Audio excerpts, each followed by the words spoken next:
We are here today to announce the winner of the 1965 Motor Trend Car of the Year Award. It was bold, it was fast, and it was unmistakably American. The Pontiac Firebird roared into the muscle car scene in 1967 and burned rubber until 2002. From street races to Hollywood films, the Firebird wasn't just a car. It was a symbol of freedom, power, and rebellion. Today, we're taking a deep dive into the complete history of the Pontiac Firebird. From its birth to its final ride. The Birth of a Legend, 1967. In the late 1960s, America was in the middle of a muscle car revolution. Chevrolet had the Camaro, Ford had the Mustang, and Pontiac, they needed a contender. Enter the Firebird, introduced in February 1967 as a direct competitor to the Mustang and Camaro. Built on GM's F-body platform, the first Firebird featured a unique split-front grille, smooth body lines, and Pontiac's signature performance touches.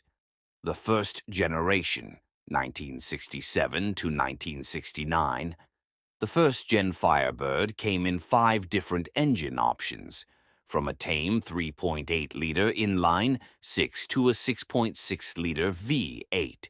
But it wasn't just about power, it was about presence. In 1969, Pontiac dropped a bombshell, the Trans Am Performance Package, white with blue racing stripes, a rear spoiler, and serious engine upgrades. The Trans Am was a beast, born for the streets and the track. The second generation, 1970 to 1981, the Firebird goes all.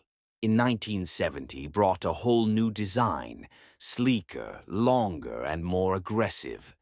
This was the Firebird's golden era. The 1977 Trans Am became a cultural icon thanks to the blockbuster film Smokey and the Bandit. Suddenly, everyone wanted that black and gold bird with the screaming chicken on the hood. Pontiac offered multiple trims, base, Esprit, Formula, and of course, Trans Am.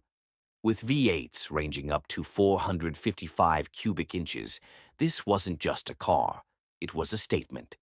The third generation, 1982 to 1992, sleek and high-tech. In the 80s, it was time for a redesign, and Pontiac delivered.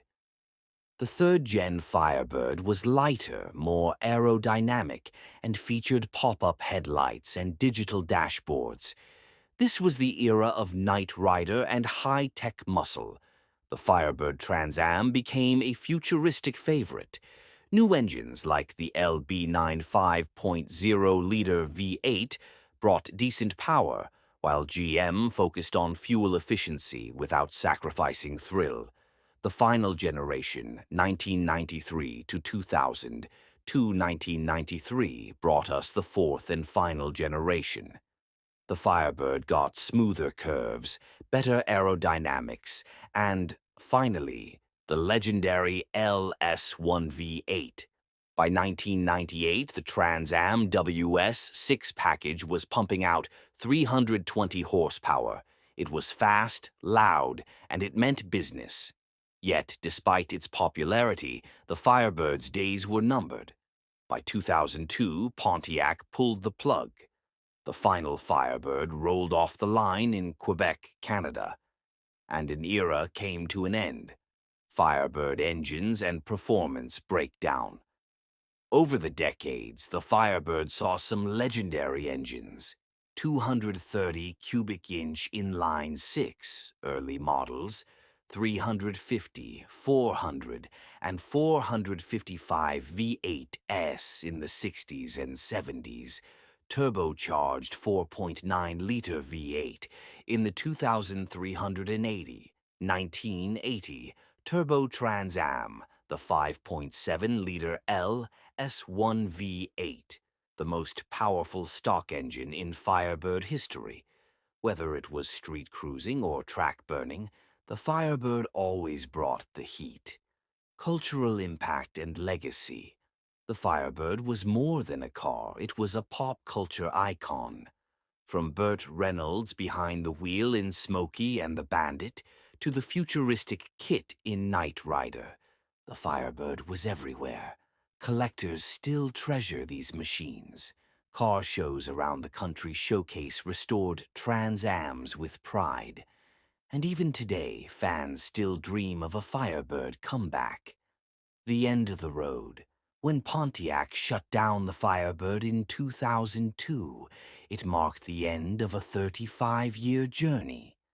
But the legend lives on, in garages, in hearts, in film, in Firebird-shaped keychains. This wasn't just a car. It was America on wheels.